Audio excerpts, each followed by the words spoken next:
Okay, good afternoon everybody and welcome to this session on PRINCE2 project management. First of all, I'd like to introduce myself. My name's Karen Swanston and I'm a trainer for ILA specialising in PRINCE2. So let's have a look at what we're going to be covering today. Now, PRINCE2 is a fantastic methodology for project management. But how you learn about it can make a big difference to understanding it well. So what we're going to do today is step you through how easy PRINCE2 can be to learn. We're going to look at some of the basics of the framework without overcomplicating it and provide you with some quick and easy to use hints and tips. So where do we begin? Well, let's start off with the definition of a PRINCE2 project. This definition here is taken straight out of the PRINCE2 manual. It says a project is a temporary organisation that is created for the purpose of delivering one or more business products according to an agreed business case. Now there's quite a few key messages on here. The first of which is saying how the project is temporary. So there is light at the end of the tunnel really. It's important that we understand just what the project is here to do and recognise that once the project has delivered what it needed to, the project then closes down and business as usual picks up and uses what the project has produced. It says it's created for the purpose of delivering one or more business product. Now PRINCE2 calls everything a product. Generally speaking, there's two types of products. There are management products and specialist products. Management products are the things that will help you manage the project. Things such as your documentation, really, your plans, your reports. And specialist products are the things that are special to just your project. So what is not needed on every project. This is generally what you are introducing into business as usual. And the final statement on here says according to an agreed business case. Now the business case is to show the justification for doing the project. So they need to see that there is a justification for the business to invest the time and the effort into this project for the benefits that they're going to get back out of it.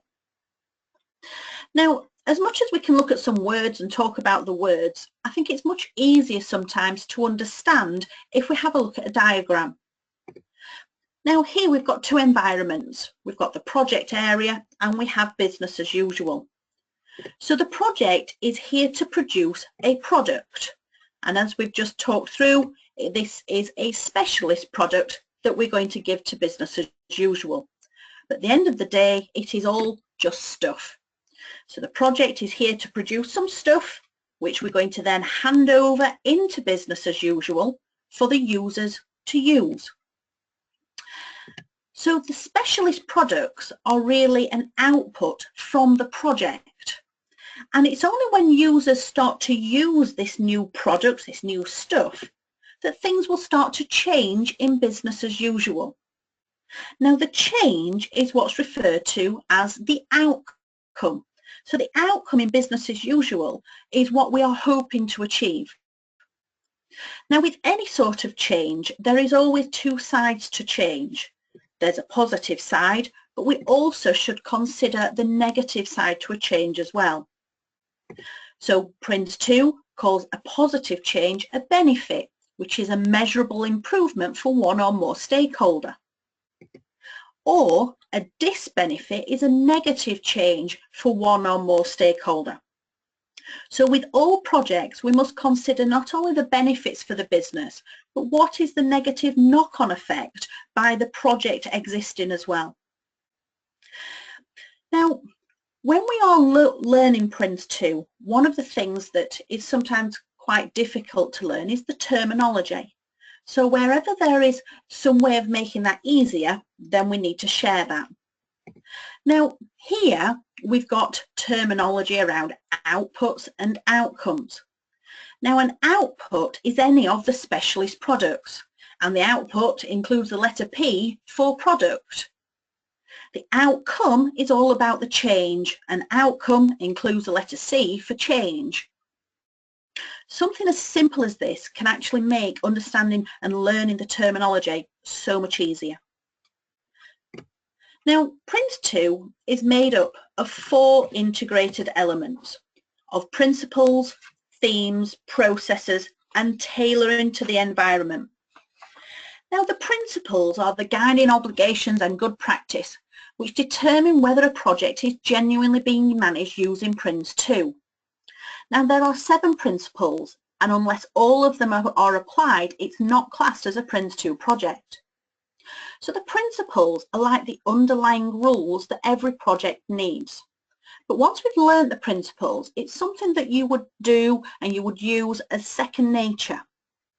So as an example, if you was preparing a meal, making a sandwich, before you touched any of the food, one of the things that you would always do is wash your hands.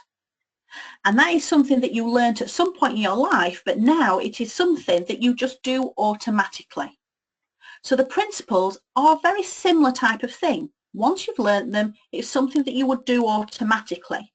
And it would feel strange for the principles to not be in place. Coming down to the themes, these are addressed continually throughout the project. Now, if we was preparing a meal, the ingredients that we needed for that meal would be needed all the way through producing the meal. So if we was making a cottage pie, one of the ingredients that we would need is potatoes. But they might look very different from the bag of potatoes we buy from the supermarket to the end product of the potatoes going into the oven on top of the meat. So the potatoes will go through various different stages throughout the project of making a cottage pie. So the themes in PRINCE2 are the same type of thing as the ingredients. We are needing these all the way through the project, but they can look very different from the beginning to the end. Coming down to the processes, a stepwise progression through a project. So it steps you through from the beginning of the project right through to the project closing. Now, if you wanted to make a cottage pie and you'd never done that before, you could refer to a recipe to help you step through what needs to be done. And the processes are just like following a recipe. Now, a recipe tells you what to do with the ingredients at that point in time. And the processes do exactly the same. The processes step you through the project and they're telling you what needs to be done with the themes at that point in time. Not forgetting the principles, washing your hands, all the way through our project. And the final step is tailoring. Now, tailoring is looking at the environment, the size, the complexity of your project and making sure that it's appropriate for the project that you are working on. So going back to our cottage pie example, is it a cottage pie for one? Is it a family cottage pie? Do we have carrots in the middle of it? Do we have carrots at the side? There are different ways that we might actually put a cottage pie together. So that's thinking about the environment, the people that's involved and making sure that what we are producing is appropriate. Exactly the same for a PRINCE2 project. Thinking about the environment and making sure the formality and things are appropriate for that environment. Now, the principles are mentioned there. We have 7 principles which are listed down here. Continued business justification, we touched on briefly on one of the earlier slides about the justification for doing the project. So the business case is showing the justification, and this needs to not only be at the beginning of the project, but the business case is updated at key points throughout the project to make sure we continue to have that justification to carry on. Learn from experience is all about what it says really, is making sure we don't make the same mistake twice. Let's learn from things that have happened before. Defined roles and responsibilities. The different people involved in the project needs to make sure that they understand what their responsibilities are and also how they fit into the bigger structure of the project. and that people understand what their roles are, what their responsibilities are, and then they're not stepping on the toes of anybody else in the project. Manage by stages is about breaking the project down into more manageable chunks.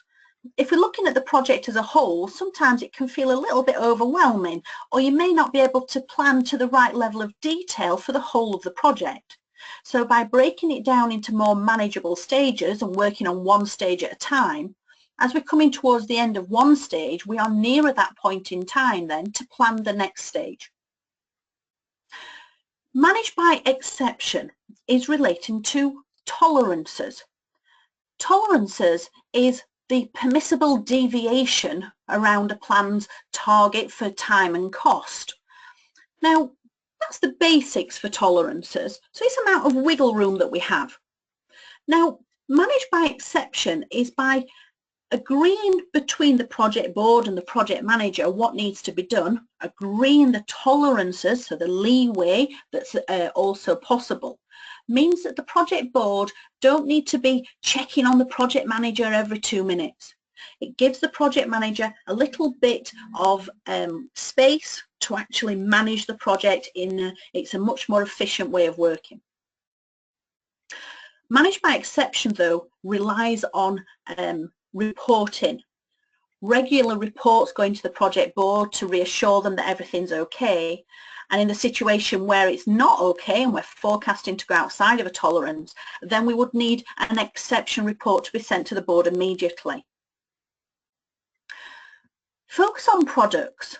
It's about understanding that we know what the end product is, or we've got a good idea of what the end product is. So then we can start to make sure we are planning to achieve that. And tailor to suit the project environment, it ties back to one of the 4 integrated elements that we've already spoke about, making sure that the formality and the structure that we put in place is appropriate for the environment that we are working within. So all of the principles must be applied. Now the themes, we have 7 themes, and to understand the themes we really want to see how these are used across the processes. So the processes in PRINCE2, here we've got the diagram illustrating all the different 7 processes. Up at the top of the diagram it mentions corporate or program management, being the people who instigate the project. The mandate is what we receive that kick-starts the project, that starts us to think about the project itself. Could be in lots of different formats, the mandate. But when we receive the mandate, it triggers the first of our processes, starting up a project. Now, in starting up a project, we are wanting to ensure we have an understanding of what the project is about. But first of all, we need to make sure we have an executive and a project manager appointed. Capture previous lessons comes back to the principle of learn from experience, to make sure that we're learning before we get into the project itself. Preparing the outline business case is a rough draft of what the justification is for doing this project, just what the project is about. But we also need to consider who else do we need on the project as part of the project management team to make sure that all the different stakeholders actually have a voice on the project. The project approach is describing how are we going about the project. Is this something that we can do ourselves? Do we need to go to an external third party? Can we simply upgrade something we've got, or do we need to have something brand new or even something bespoke created? And assembling the project brief is bringing all the information together that we know about the project at this point in time, so we can present it to the project board to allow us to move forward. The final step here is to plan the initiation stage, and that is what we are wanting to go in to do. So during the starting of a project, we actually use a number of different themes. One of the themes that we use is the organisation theme, which is all about the different people that's needed on the project. Now, on this diagram here, it's illustrating how we have corporate or program management at the top. Now, these is the management level that's just above the project itself. These are the people that instigate the project. Within the project management team, we have the project board, who are directing the project manager who is managing the project on behalf of the project board, and the team manager who is looking after the delivering of the specialist products. Now, you may have noticed how the project management team can be abbreviated into PMT. Now, PMT has 3 letters, and the project management team has 3 levels of management. Something else, again, that can make it a little easier to remember. So the project management team is made up of the project board, project manager, and team manager. One of the other themes that is covered in starting up a project is the business case theme. Now, the business case is something that evolves throughout the project. In starting up a project, we create an outline business case.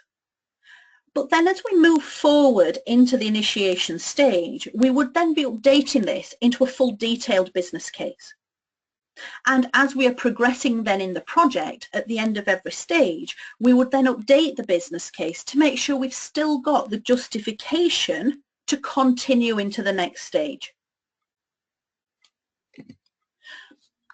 Once the project board receives the project brief and the initiation stage plan from starting up a project, we would be asking the project board for them to authorise us to then move across into initiating a project. Now, initiating a project is where we really do the planning of the project. At the top of this diagram, it's talking about strategies. Now, the strategies are just procedures. So the procedures of how we deal with risk, quality, configuration management, communication. So that's the procedures that are specific to our project. In the central area, we create the project plan. So this is a high-level view of everything that needs to be done on the project.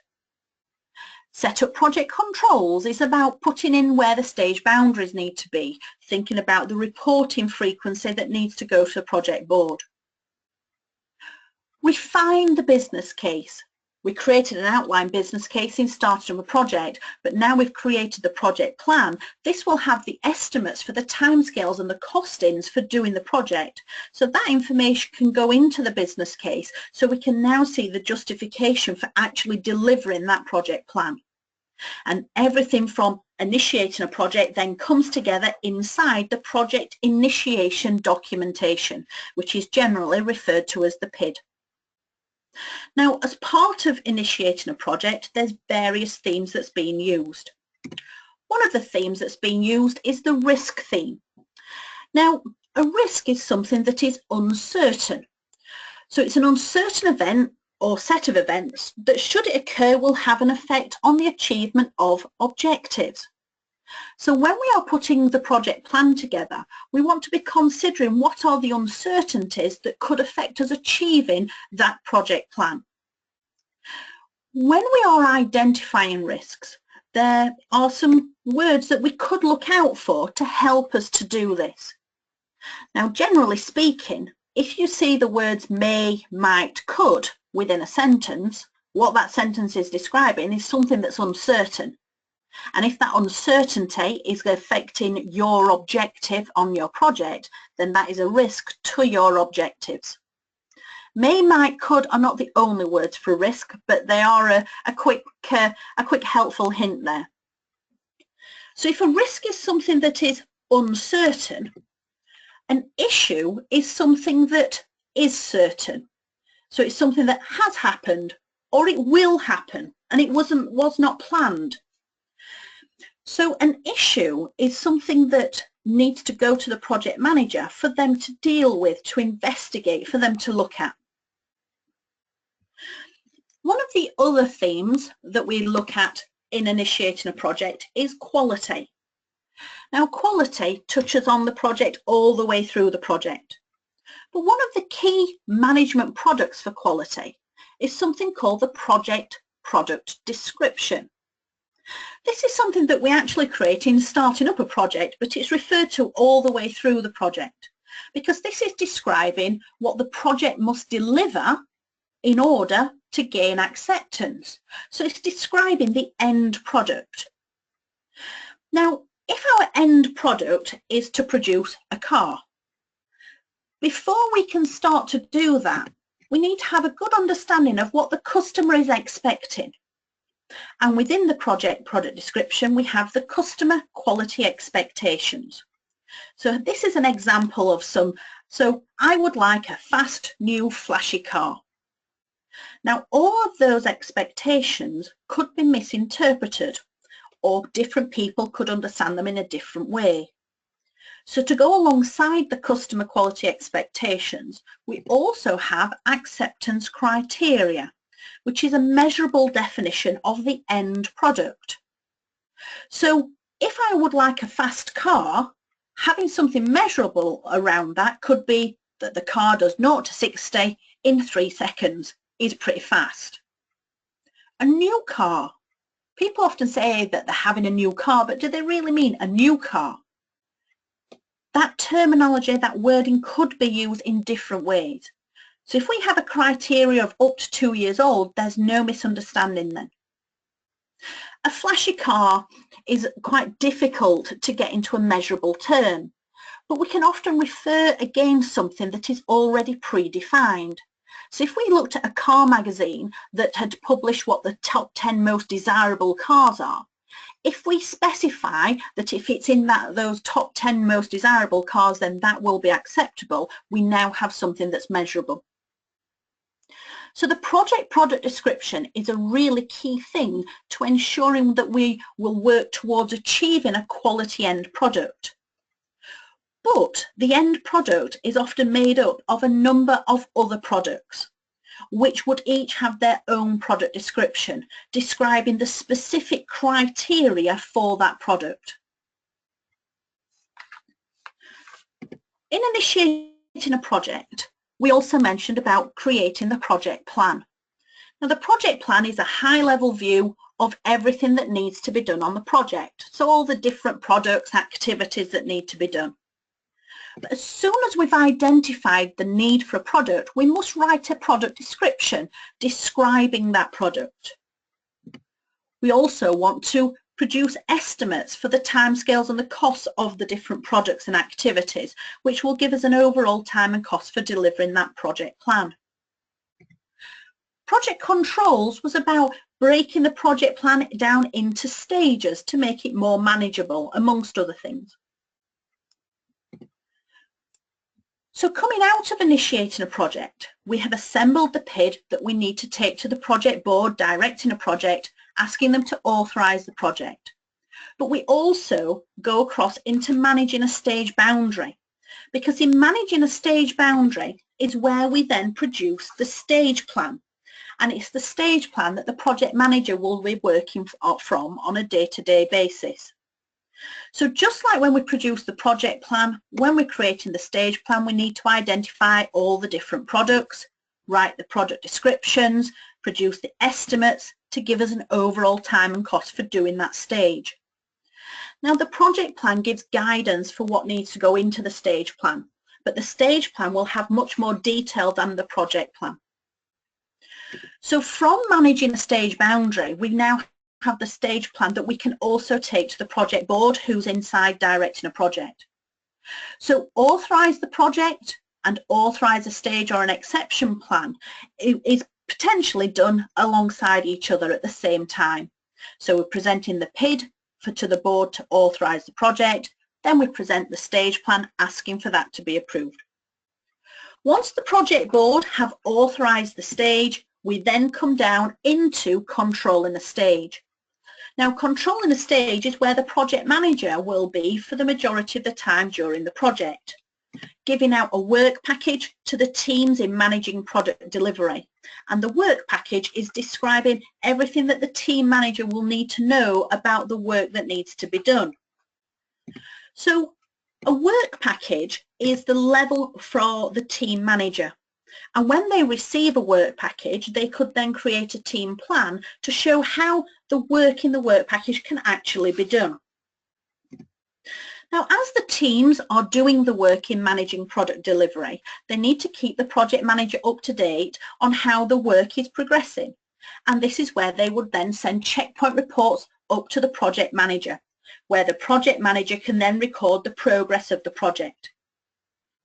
Now, progress is needed not only between the team manager and the project manager, where we send the checkpoint report, but we also need to make sure that the project board is kept up to date, and the project manager would send regular highlight reports to the project board. The project board are responsible for keeping corporate or program management up to date, and this would probably be in the format of a highlight report as well. As well as reporting on progress, we also need to think about tolerances. Each of the different levels of management would need to work within their own tolerances. So the team manager would agree the tolerances as part of the work package with the project manager. And if there's any problem with the tolerances, they'd send an issue to the project manager. The project manager is working within the stage tolerances set by the project board. And if there's any problems with the stage tolerances, then the project manager would send an exception report up to the project board immediately. The project board must work within the project tolerances that are set by corporate or program management. And again, if there's any forecast problem with the project tolerances, this must be sent up to corporate or program management immediately, probably in the format of an exception report.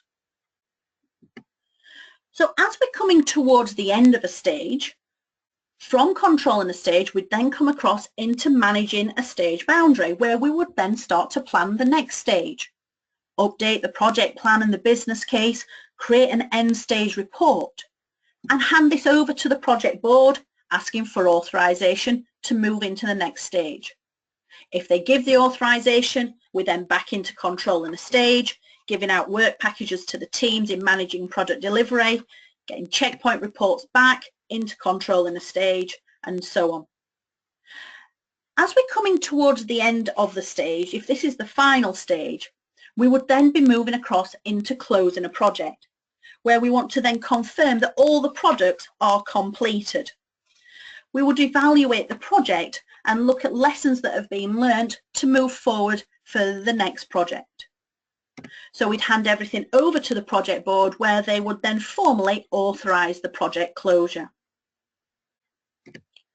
Now, during this session, we've actually stepped through some of the basic concepts of PRINCE2, hopefully without overcomplicating it, and provided you with some quick and easy to use hints and tips. So remember to look out for those words of may, might or could for a risk, or has or will for an issue. Now we're coming towards the end of the session now, but what I'd like to do is throw it open for any questions. So if you do have any questions, if you could pass those across now, I will do my best to try to answer them.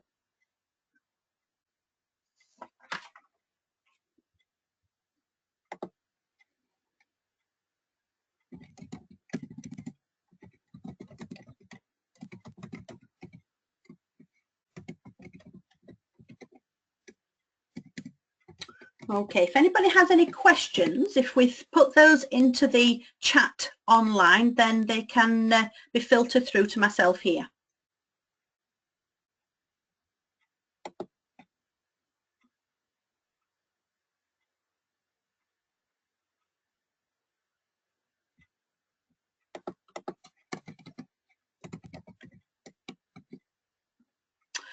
Okay, we've had one question about whether we will receive a copy of the presentation, and everything that you've seen today will actually be able to be sent out on an email, so everybody will receive this.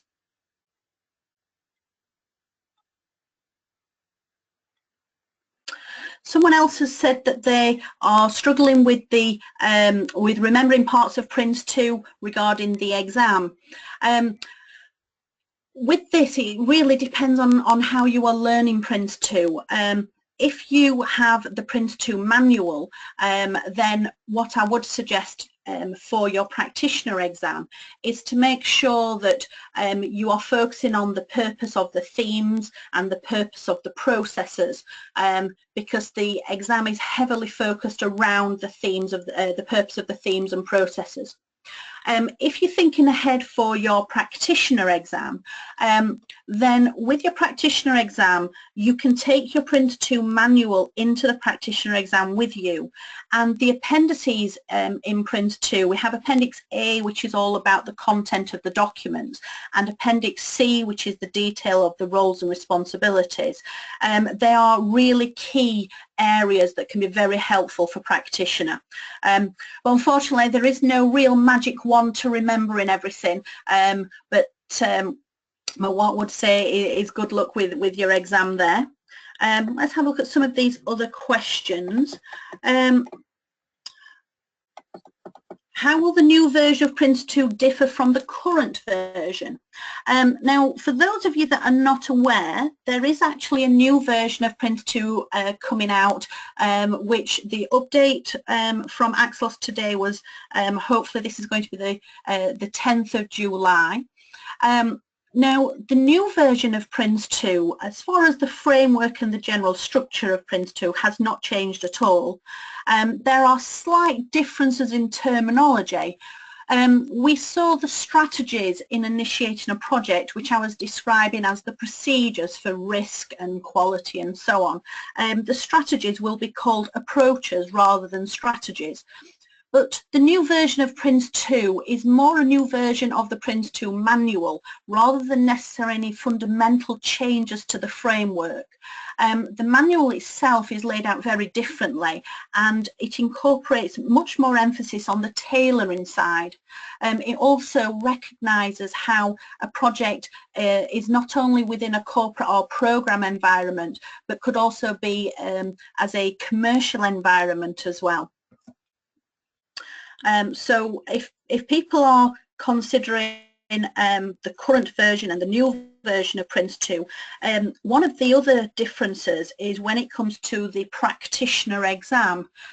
The practitioner exam under the current version is, once you've passed the exam, that qualification is valid for 5 years. Under the new practitioner exam, the qualification will be valid for 3 years.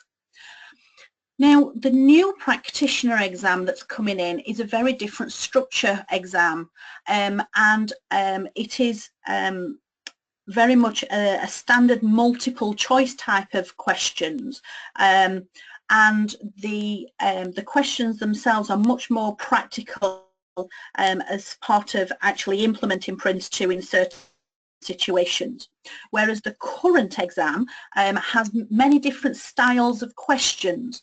So there are some benefits of actually doing your practitioner now, as far as having the 5-year qualification, or there's also other benefits of having a slightly different structured exam come the summer. Let's have a look at some of these other questions. Scrolling through.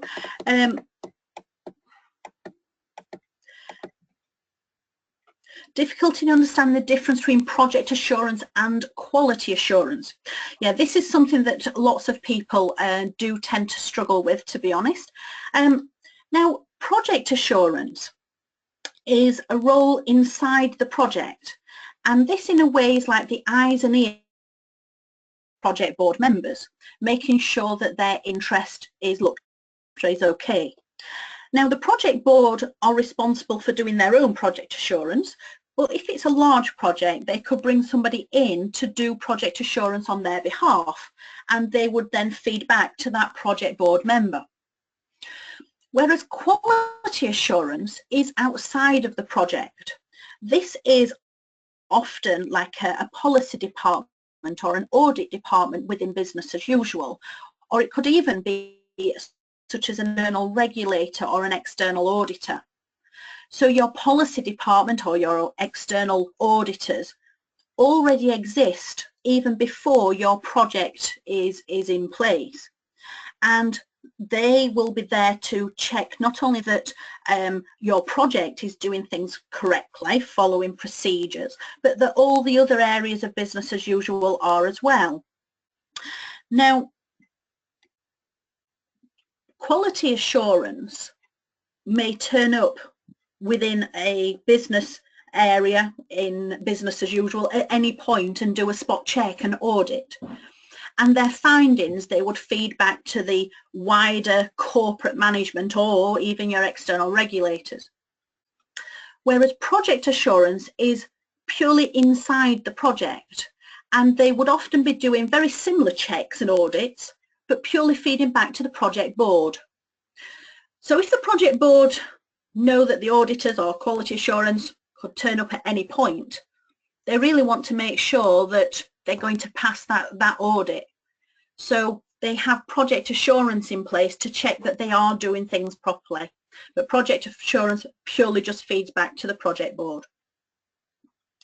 I hope that's cleared that one up for you. Another question that's actually about Six Sigma.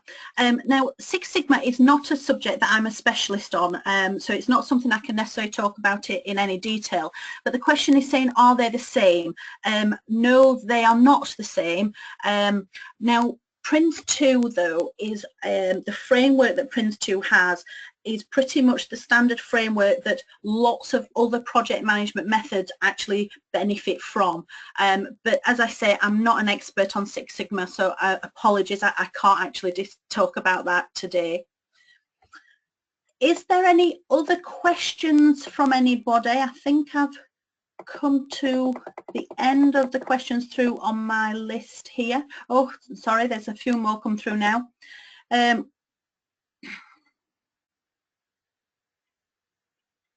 How effective is identifying risks? Sometimes risks can be created so that the identifiers have jobs. Yeah, quite an interesting one, that one. Now, as a trainer, not only do I teach project management, but I also teach risk management, MOR. And one of the things as part of identifying the risks is the person who identifies the risk is not necessarily the person who is going to be given the work to deal with it.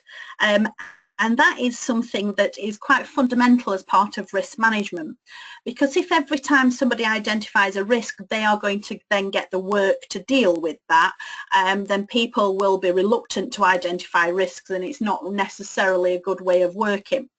The thing we need to think about with risk is risk management is something that is about working in a very proactive way. When people first start to talk about risk, they can see, or they can come across as if a risk is a negative, a bad thing.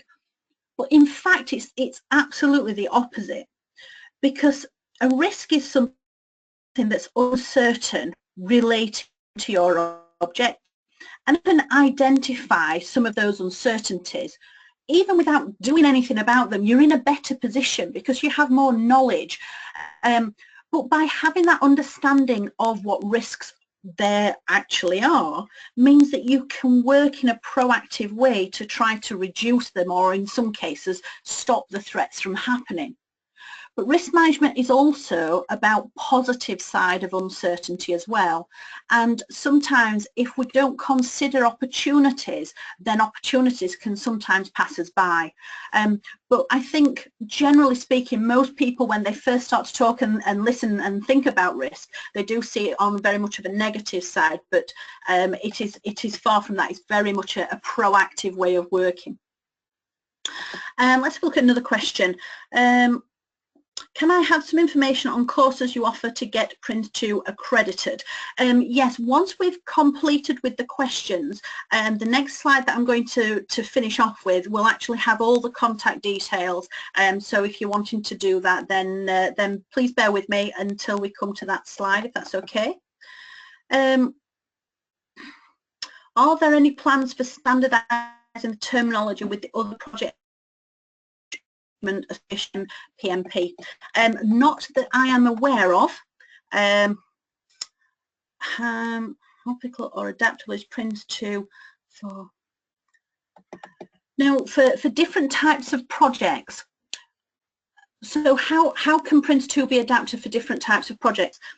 Every single project is different, having its different objectives, its different ways of working within people's organisations. And one of the things that PRINCE2 is very, very strong on is about tailoring. The principles are the underlying rules and they all need to be there. But how you actually manage your project and how you develop that for your end product can very much be tailored. The product description, where we were talking about the description of the end product, sometimes we don't always know exactly what that end product is, but if we are focused on what we believe the end product to be, that product description can also evolve through change control if need be. But tailoring is something that is really important within PRINCE2. A number of years ago, people used to look at PRINCE2 as a very rigid and very structured framework, and it's far from that. You may have heard about Agile project management and PRINCE2 with Agile.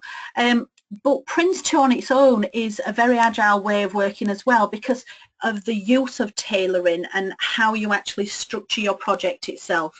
So it can very much be adapted for any different type of project.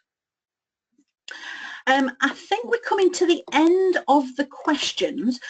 So what I think we should do now is move on to the final slide, which is the information. If you are wanting more information, as far as you can have a look on our website, there's a contact number there as well as some of the direct emails for various people within ILX. So if you are wanting any further information or information about the courses that we run, then feel free to contact us on there. But other than that, I'd like to thank you for your time and hopefully you've got a lot out of this session. So thank you very much and goodbye.